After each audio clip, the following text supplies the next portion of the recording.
Just a quick update. I still have been doing stuff on and off here to the car. I'm actually getting ready to get it cleaned up and wash it for when it goes into scram speed within the next couple days. But keen-eyed of you might notice that these are a new set of grills. So these were actually in stock on Maverickman's website. Unfortunately, the carbon fiber hexes are out. But this is off of the new billet mold, and the fitment is just like A1.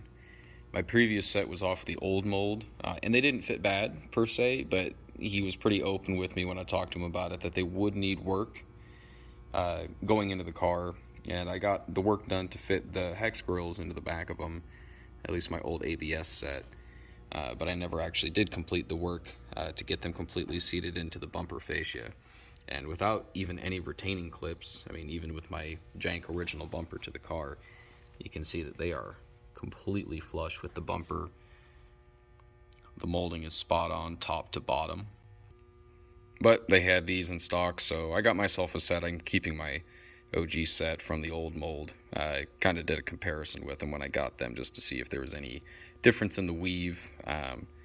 But there really isn't. It's the same weave. I'm pretty sure the old set was a 2x2 twill as well, which is what this is. It's a very, very tight. But they're still a little dirty. I did ceramic coat them before I started getting working on them. But here is a couple pointers for anybody that does have a set of these off the new mold at least. Or if anybody has an old set sitting around, if you're looking for fitment pointers, then here we go. Since I don't have a set of original grills for one of these cars at hand, I'll point it out with the actual bumper itself.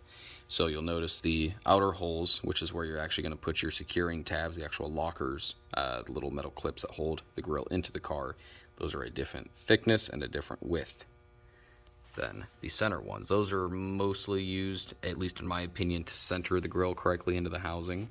And the Maverickman carbon grills are a little bit different than a lot of the other aftermarket grills on the market because he manufactures them and produces these with the tabs too wide, at least for the upper and lower center ones, the very narrow tabs, which they are the same size top and bottom. I did actually measure those and verify that.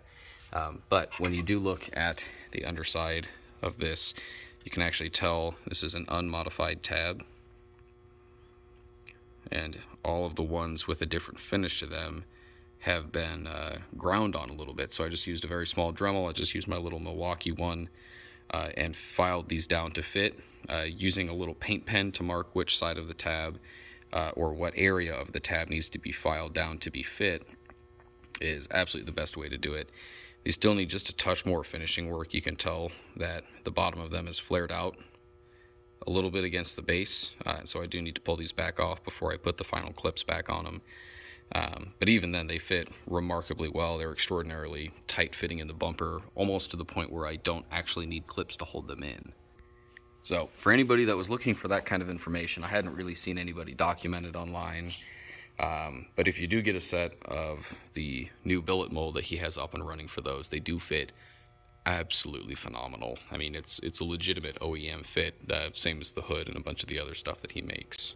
But keeping in theme with Maverickman and getting parts from him, I actually pulled my original spoiler off. As you can tell, I need to clean up under this area, but I actually noticed a little while ago that he did in fact have wings in stock, so I did pick up a new wing like I showed in the unboxing video.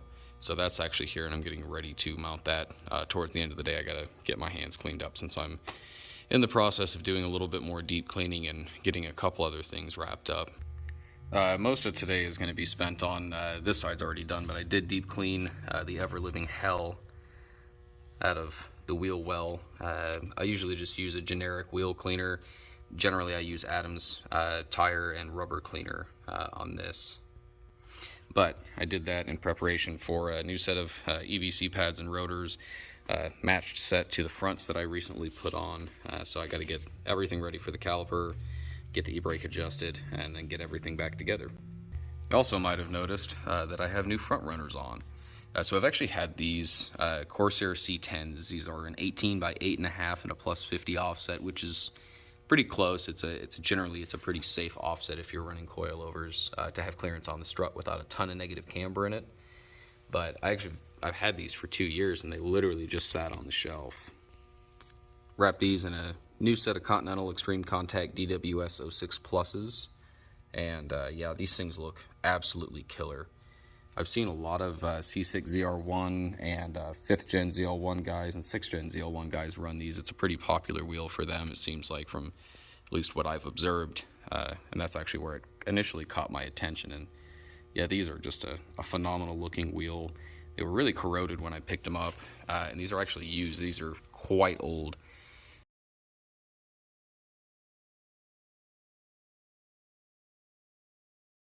Even you can tell some of the fingerprints from where I had grabbed them when I was mounting them barehanded. But they fit on perfectly. They're extraordinarily light too. These are, I'm fairly sure, a single piece wheel, but I do still need to order the rears since I still have the welds going on. But these have just been chilling. We used them to test fit on this Camaro, which we just got wrapped up. Yes, I know the flames are of a certain taste, but he did, unfortunately, not put those on the car.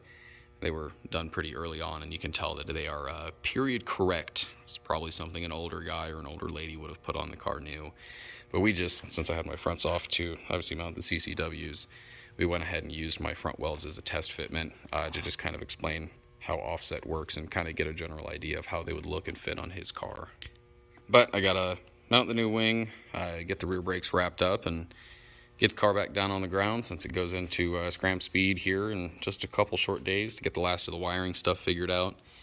I just kind of come to accept that I'm not terribly great at wiring, and I will absolutely be the first to admit that. I would be a terrible electrician if I did that as a profession. And so they will be handling the electrical diagnosis, and I will have to figure something else out about the AC since I tried to use a GTO compressor with a C6 clutch or a C6 bracket and a C5 clutch, and that was a complete and total fail.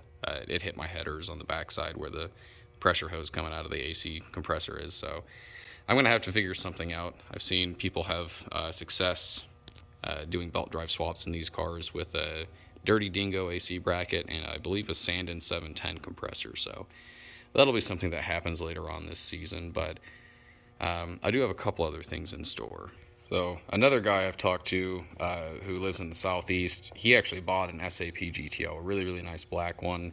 Unfortunately, the car was, involved in a collision that wasn't his fault, so he's kind of having to suffer the consequences of that right now. And he did offer up a perfect set of black SAP side skirts that will actually be getting painted along with a new front bumper once I get done making a new foam bash bar support or crash bar support, whichever way you'd like to phrase it.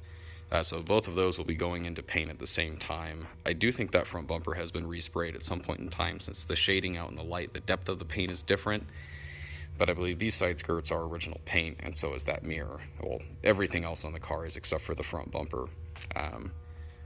So I'll be pulling the mirror because that's the same composite material as the skirts and the bumper. And I did pick up two new old stock bumpers from Jim Butler Chevrolet down in Fenton, Missouri a little while ago, along with some interior parts and a rear bumper for an 0506 on the way back. So that stuff will all be going in at the same time. I'm going to get a fresh Maverickman carbon, the polished surrounding grille with the emblem with the black insert.